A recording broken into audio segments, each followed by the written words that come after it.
Hey guys, this is Joumana, And this is Maryam. and this is the first episode in our podcast, Nature Symphony. In this episode, we will explore the different aspects of biodiversity and ask a biodiversity expert, Sayesha Dogra, questions about biodiversity. This episode is facilitated by the Cave Homeschoolers organization. So, without further ado, let's get started with this episode. I hope you guys enjoy. Welcome to Nature Symphony, the podcast where we explore the intricate and awe-inspiring world of biodiversity. We are your hosts Joumana and Maryam, and today we will take you on a journey through the rich tapestry of life on Earth. I am Joumana, a grade 8 student at American Islamic School. This podcast is facilitated by the Cave Homeschoolers organization. I'm the first host of this podcast. And I am Maryam, also from grade 8 at our American Islamic School. I am the second host of this podcast. We are also honored to have Miss Sayesha Dogra, a biodiversity expert who will talk about and answer our questions about biodiversity. Sayesha, can you please introduce yourself? Hi guys, thanks a lot for having me. I am Sayesha Dogra, and I'm the founder of an organization called the Climate Party, where we bring together extreme diversity of climate professionals and stakeholders together to cross-pollinate ideas and solutions for climate action. Um, and I also write a blog called Anticlimatic, where I try to break down the complex science of climate change into memes, analogies, and anything but jargons, so that it's easy for people to understand. That's about me. Okay, great. Thank you so much for being here for this podcast. So let's just jump right into the questions we have for you. Firstly, can Sure. you define biodiversity in a way that's accessible to listeners who may not be familiar with the term? Sure. So, let's just expand the term biodiversity. It stands for biological diversity, which Yeah. really means that biodiversity is anything but it's the collection of all living organisms from the tiniest to the biggest in on the earth across flora and fauna. So, your microorganisms which are not Yeah. visible from through the naked eye, to your tiniest of weeds, your plants, your large mammals, anything and everything which is living on the planet constitutes biodiversity, and uh, their interactions are also a part of the term biodiversity. Okay, great. Okay, thank you so much. So, how do scientists measure biodiversity and why is it important to understand its different components? So I think before I go into, how scientists measure biodiversity, let's just, try to understand the kind of diversity we're looking at, right? Yeah. Think about how many species exist on the earth. So the estimates or the projections say it's somewhere close to 9 million, but honestly, nobody really knows, because till date, scientists keep discovering new Oh, species yeah. every other And day. how the ocean isn't like discovered most of it yet. So, there are many rooms for Exactly. species. But till date, the about 1.2 million to 1.6 million of species have been scientifically catalogued, right? So that just tells you the vastness of how much we don't know yet, right? Now, but to be able to figure out how much diversity exists, there are different ways that scientists use. So largely these are sampling techniques and surveys, where your technology of doing that will range from, say, a simple handheld magnifying glass lens, to using satellites for very complex images of your forests, and going deep down in the to the level of, say, what kind of crops exist, what kind of animals exist. And there the other way to do it is also sampling and sequencing uh, of DNA in traces of soil, water, and snow. And there's another technique which uses sound to really understand. It's called acoustic monitoring, which really helps understand. Okay. Sorry. Oh, yeah, that's So an Yeah. acoustic measure. Okay, yes. Exactly. So, right. So it's about using every different ways of possible to really figure out what exists out there. But because, like I said, as humans, we don't even know what we don't know. And there's another very interesting way of measuring biodiversity and figuring out new species. It's known as citizen science programs. So where your normal human beings who are citizens, who are not really scientists, help the scientific community really discover new species. So let me give you an example of one program that I know about. And we kind of got to know during my expedition to Antarctica. It's called Happy Whale, where what you can do is whenever you spot a whale, you can click images of that whale and put it on the website. Now every whale has a distinct identification mark on the fins. Now, this particular organization uses very sophisticated ways of capturing those images, and it adds it to its database such that it can keep tracking where the whale goes around across the oceans. So it's very beautiful way of using citizens' observation for scientific benefit. And Oh, so there's like a way to connect. It's a way to connect normal civilians into delving into the realm of biodiversity. So letting exactly. take a Yeah. part. Yes. Right. And for the listeners, if anybody wants to explore more of such citizen science programs, there's one, like I said, Happy Whale. There's a few others called Big Butterfly Count, and there's something known as the Penguin Watch. So yes, the listeners can go onto there and also participate if they are interested and want to make a difference in biodiversity. Yeah. So the next question we have for you is, do you think governments are more responsible for the biodiversity loss issue than the communities? So I think the answer to that is not that straightforward, right? Yeah. Now, in democratic systems, it is communities or people like us who choose governments, right? They are Yeah. now, but at the same time, there are so many different interests which have to be met across the world. Now, how world runs is majorly on capitalism. That's the economic view to how things run. And sadly, capitalism comes in the way of nature. Now, even if I were to look at communities, there are communities obviously doing a lot to save the biodiversity around them, but at the same time there are communities which are logging trees for the sake of running their own livelihood, Yeah. right? Yeah. It's source of timber. There's hunting happening, there's illegal trade of animals happening, right? So, and that's happening within communities. So there's no one particular faction you can really pinpoint, but largely, yes, what I understand from your question is, governments, because they create policies around uh, the property or that, exists around us, they Yeah. have a very large role to play, which means Oh, that they are highly responsible to make sure that all of this exists in harmony with our own coexistence. Yeah. oh yes, okay. So moving on to the next question. What are the different levels of biodiversity? Genetic species and ecosystems. How do they interact with each other? Right. So, as you mentioned, right, very broadly, different levels of biodiversity going from, the biggest to the Yeah. largest to the smallest is, first you have an ecosystem diversity. Yeah. What does that really mean? It's about, different kinds of habitats in which different types of species coexist. So, for example, there's tropical rainforests, there are deserts, there are mangrove swamps, there are alpine meadows, and there are polar caps, right?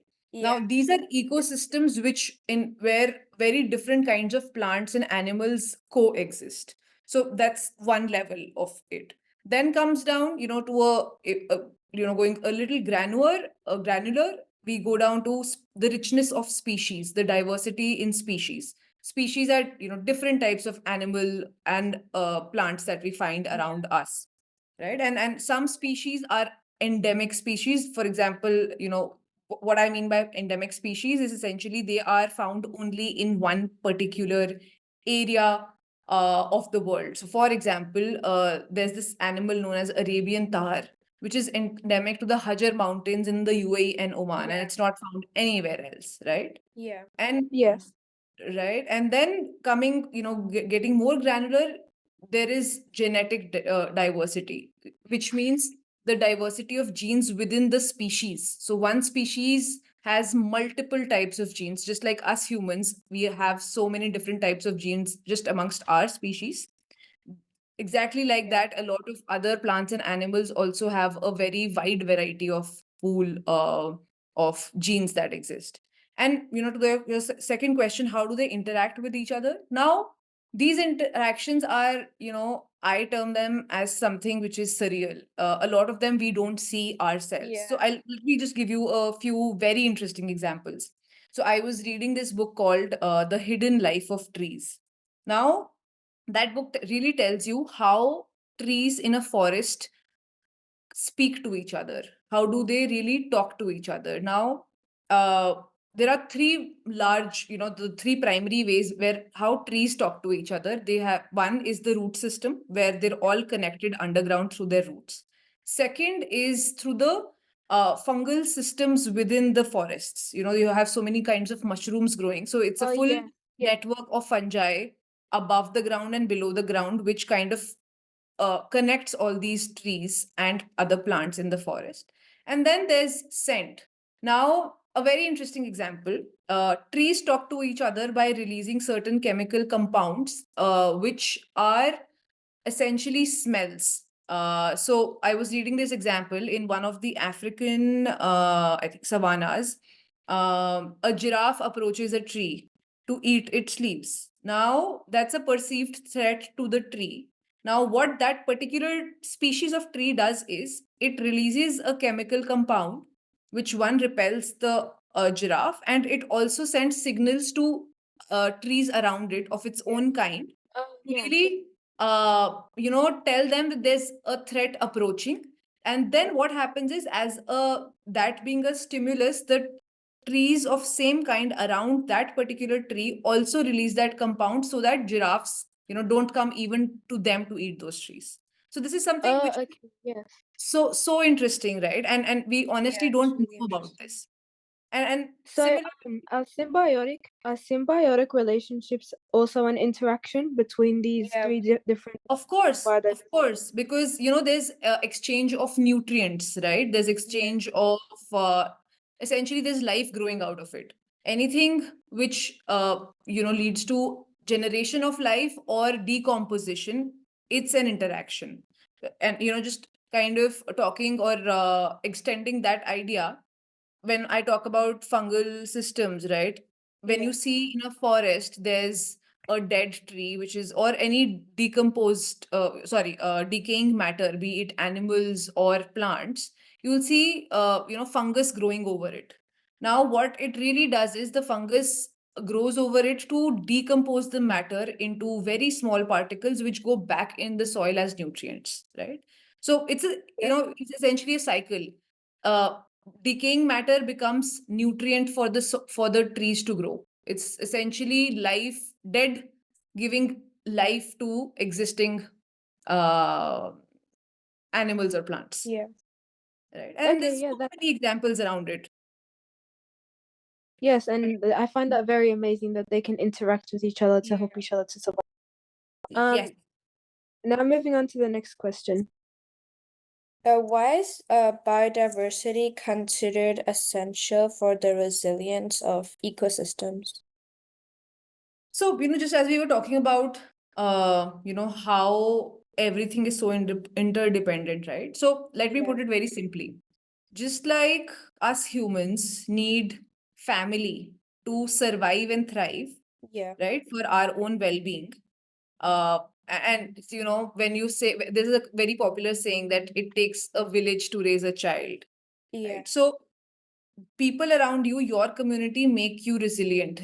They are your support system. Similarly, biodiversity in its whole wholeness is something like that, because everything is so interdependent to each other.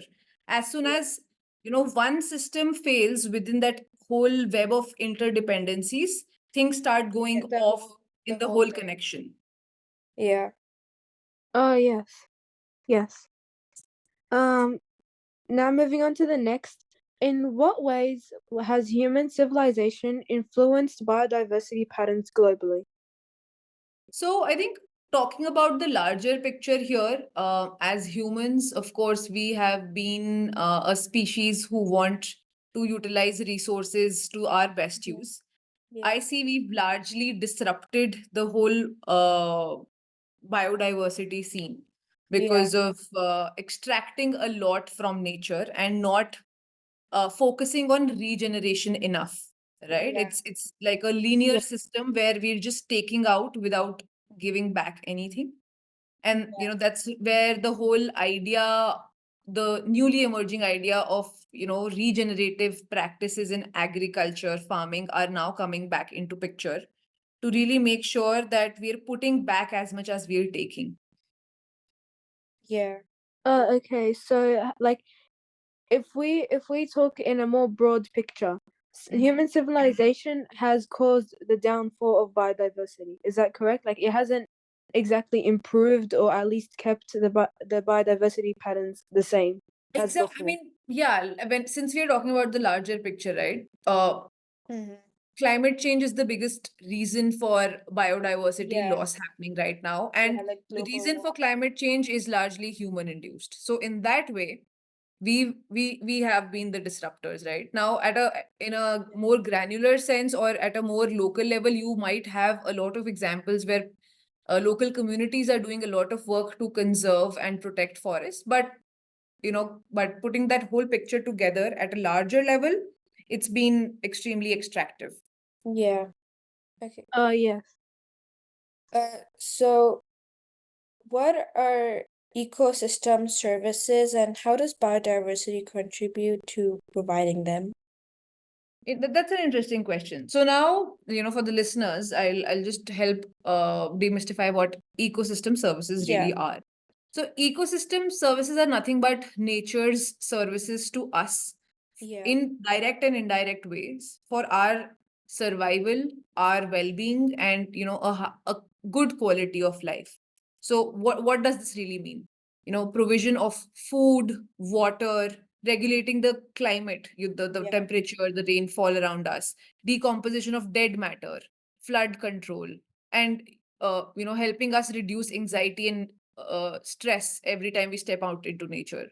These are the services that the interconnectedness of biodiversity really provide us. Now, I'll give you a few more. I'll give you specific examples of this. Now, think of bees, right? Now, bees are the one of the top pollinators of for plants, which and pollination leads to reproduction of within plants, which results in bearing of fruits and food for us. Right now, what happens is if these bees were to vanish from the face of the earth, we will actually not have food to eat.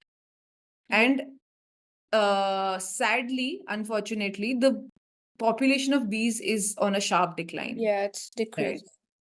Right. So that's one part of it, how bees actually lead to provision of food for human beings, right?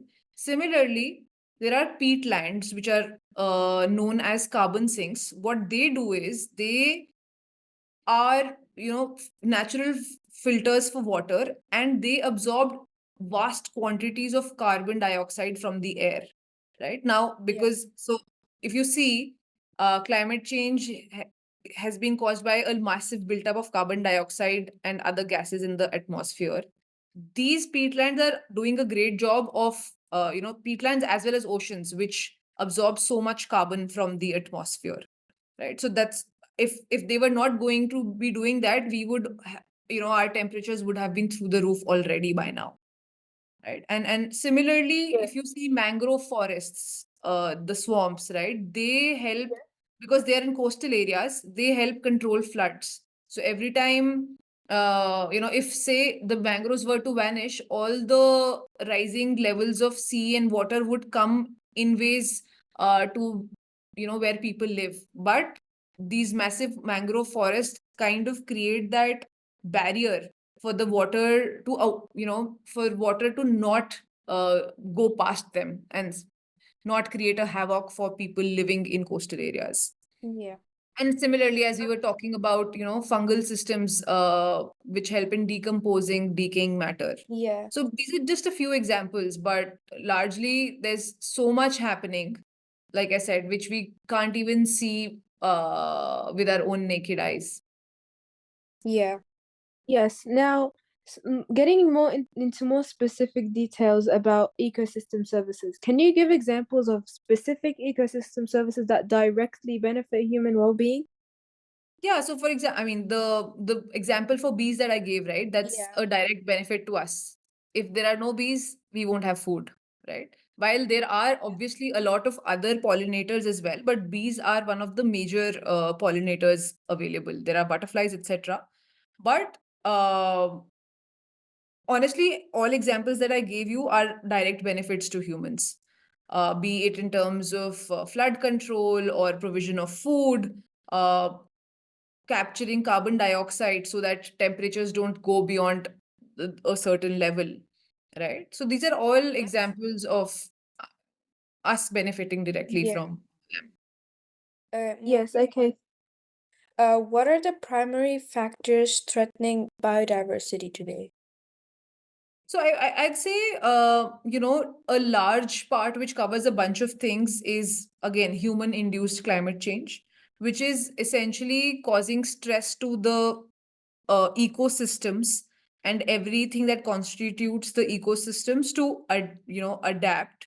And now, as you must have already read, survival of the fittest, right? Now, some Yes. species adapt and change, but some die, right? Now, Yes. to make it more easy to understand, when we talk about climate change, what we are really talking about is uh, increased frequency of extreme temperatures, change in rainfall patterns, right? Now, what really happens is uh, plants and animals both are used to a particular combination of temperatures, rainfall, and the climatic conditions, right? Now, as soon as that changes, things go awry for them, just like it would for us. For example, now we are facing as humans very high temperatures on an average, Yeah. and we are forced to stay indoors in our air conditioners. And Yeah. if you were to step out, a lot of people, you must have heard of news where in say India or in area places like Europe where there are heat waves, people are actually dying because of heat strokes, right? So, Yes. and similarly, if you were to see if because of rising temperatures or a human-induced reason which causes forest fires, now what really happens is forest fires is wiping off the entire vegetation, right? Now, when the Yes, especially vegetation, here in Australia. Yeah, because it's exactly. causing species to go extinct. Yes. Right now, so even if say the animals kind of ran away, but when the forest fire dies, the entire plant ecosystem gets wiped off. What will the animals feed on, right? And this is Yes. think what you see with the naked eye, but what really happens is it might also lead to changes in the soil, the microorganisms, or anything that enables the ecosystem kind of dies off. And it's a shock to other participants of that ecosystem, which may not have been killed in the forest fire, but as a second order effect, it's a loss of both habitat and food. Yes. Yeah. So now moving on, how do activities like deforestation, urbanization, and pollution contribute to biodiversity loss? Great. So, extending the example of bees, I think that's a very nice way to understand how each of these things lead to biodiversity loss, right? So, Yeah. and the blog that I mentioned that I write called Anticlimatic, I had Yeah. actually covered the whole idea of, wiping out of bees from the face of Earth, what it will actually lead to. So, Now what happens is when how do bees thrive, right? Now bees cannot stand extreme temperatures. If it's too hot, they'll die. If it's too cold, they will die, right? But and they, as we discussed, they're super important for our food systems to stay intact. Right now, what is really happening is because of fluctuation in temperature, because of climate change, bees are dying fast, right? And Yeah. secondly, for bees which exist, now what happens is because of pollution and urbanization, what really is happening, there's okay, so before I talk about that, how do bees really find out or figure out their way in their ecosystems? How do they navigate, right? So Yes. they use scents of plants and flowers Yeah. to really figure out where they have to go. But what happens is because of different kinds of pollution that humans have created, the pollution disrupts their GPS systems essentially. Because of that pollution, there's a barrier in their sense of smell, and their navigation gets in a way cut, and they're extremely lost. And similarly, if you'd see in agriculture, a lot of farmers now use pesticides, right? So Yeah. these chemical Yes. pesticides are neurotoxic for bees, which again throws them off and leads them to losing their way, which essentially ends up into, I mean, what's the consequence of that? They're unable to pollinate well, right? Which Yes. indirectly affects our food, right? So Oh, like yeah. so many different ways, just one species getting affected, right? So Yeah. that I Yes, feel that's that's like a correct. brilliant example to really show what active human induced activities can do to one particular species. Okay. Um, Moving on, what are some successful examples of biodiversity conservation efforts globally? So I think I'll tell you about a few that I've read. So there was this one in China which was around conservation of the giant panda. Uh, they what they really did was the since the giant pandas population was declining, there were protected reserves that were established and breeding programs that were put in place to increase the population of giant pandas. And this particular effort has led to these animals being removed from the endangered list and moving on to the vulnerable list. So it's an improvement. Similarly, there's another one, I think in Australia, yeah, where for the conservation of the Great Barrier Reef, as you may already know, Yeah. Jumana, Oh, there's yes. Yeah. massive bleaching The of the conservation. barrier reef happening, right? So, Yeah. from what I remember, a massive undertaking was done to make sure that there's revival of the Great Barrier Reef, and I guess it's obviously not in the best of shape, but it's definitely recovered by where certain reefs were protected and people were banned from going around them. There were sustainable fishing practices that were put in place. Uh, yeah, so these are, I Oh, think yes. Yeah. these Yes, two I've heard about that. Yeah. are some interesting examples around the conservation across the globe. So, talking in now, this year, 2024, what are the biggest challenges facing by what are the biggest challenges that biodiversity is facing? Like, what are the problems that conservation groups are facing now? See, I think the biggest one, as we already spoke about, is climate change. Now, climate change is nothing but a massive fluctuation of temperatures and precipitation. So, which means that nobody can really predict well as of today as to what's going to happen.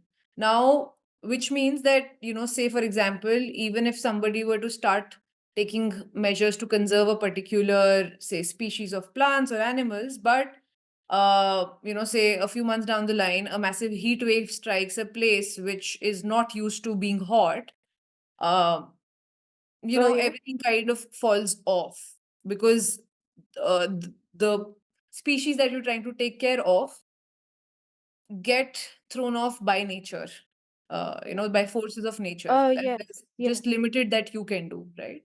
Yeah. yeah. That's one biggest challenge right now. Then, from a human perspective, a direct human cause is, I think, something which is continues to thrive is illegal wildlife trading, right? Where Yeah. people are, say, trading for ivory. They are trading elephant tusks, and which leads to harming the animals, and in a lot of cases, in their death.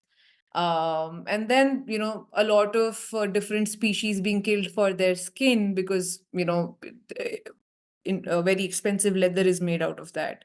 So that's one way to look at it. And then um then there's also an interesting challenge which is not spoken about as much, is invasive species. Now, invasive species, let me give you an example.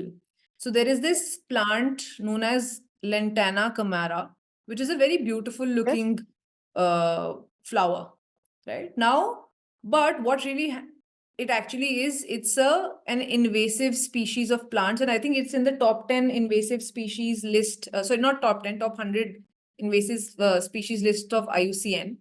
Now, what really happens is, wherever it gets introduced, be it by mistake, or somebody's actually introduced them in a particular area, Yeah. it widely spreads and takes up all the resources, nutrients, water from the existing plants in the area, which Okay. means that if they're taking up all the nutrients from the soil, not enough is available for the existing biodiversity in that particular area. And since you were in Australia, Joumana, I'm Yes. not unable to recall the name of that particular flower. But there's this one particular flower in New Zealand, which you will see in a lot of very beautiful pictures of New Zealand. But that also is an invasive species. And then what happens is, if these invasive species get introduced in water bodies, they which are, say, source of fresh water for a lot of people, it actually ends up reducing that resource availability for humans, because these plants spread like wildfire and are consuming all that water, and they clog all the waterways. Okay, you can continue. Okay, so yeah, so I was talking about invasive species, right? So that's an interesting way, but I think apart from climate change, the biggest challenge is lack of alignment of incentives within, or rather among different stakeholders, right? Because there is one set of people who are looking to make enough profits, very capitalistic view, and without giving any consideration to the environment or biodiversity at large, right? And then, which, with this misalignment of incentives leads to, lack of funds for making conservation happen, and also translates in a lot of places into lack of political will to get a lot of policies in place. Yes. Yeah. So now, moving forward, what innovations or approaches show promise in mitigating biodiversity loss? Or in a more simpler way, into the future, what new plans or approaches are actually going to make a difference for the future? I mean, whenever it comes to biodiversity loss. Right. So, I'll, talk from two perspectives. One is, say, the technology perspective. Now, since we were talking about how biodiversity is really measured by scientists, right? And we talked about the idea or the methods of using satellite imagery, right? So that is one big emerging way where a lot of data is being continuously collected and monitoring systems are being put in place, by whereby satellites continue to process and monitor existing forests to ensure that there is no logging activity happening. As to it can automatically detect and alarm authorities around if somebody is trying to cut down trees, or Yes. say, or say if there is some event that has happened which has led to a forest fire.